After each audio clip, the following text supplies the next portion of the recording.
John Wesley was born in 1703, just before the Industrial Revolution took place, during a time when England was a firmly Anglican country.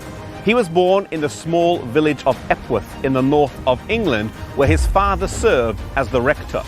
This here is the family home where he would have grown up and spent his childhood.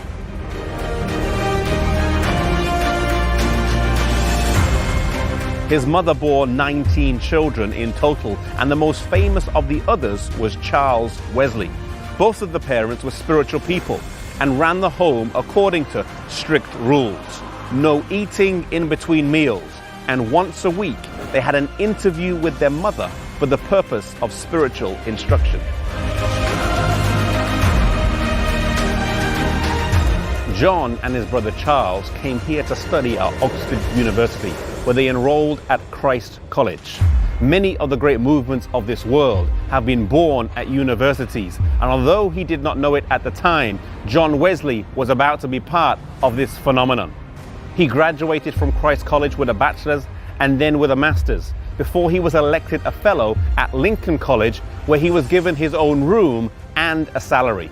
His room can still be seen today, preserved as he left it. He left for about a year or so to go back to Epworth at the request of his father before returning back here to university.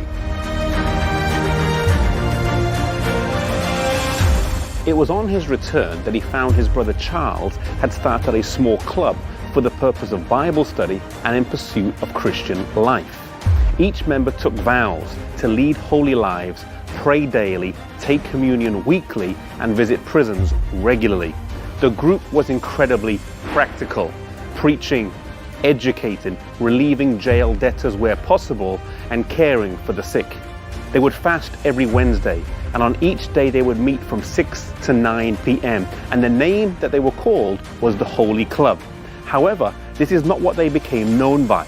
In 1733, an unknown author wrote in a pamphlet and described them as the Oxford Methodists, and slowly this name began to stick.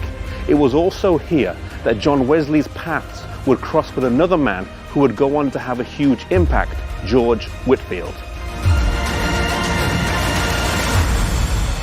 George Whitefield graduated from Pembroke College, and when he finished university, rather than settle in a parish, he immediately began preaching, becoming an itinerant preacher and evangelist. He traveled all over England, in particular in Bristol, where he spent some time with John Wesley, and they both did open-air preaching.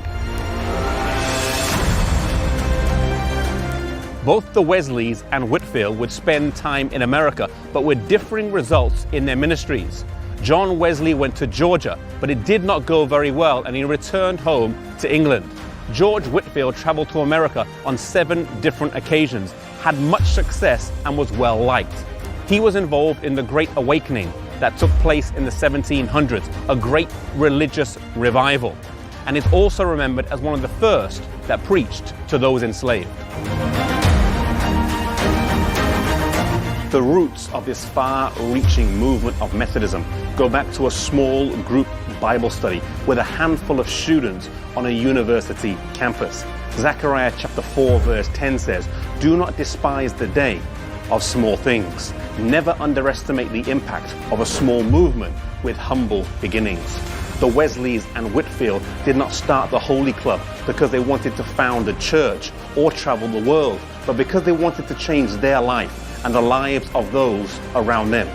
I pray that you may seek to make a difference wherever you are, be it at home, work, or school. Do not despise the day of small things.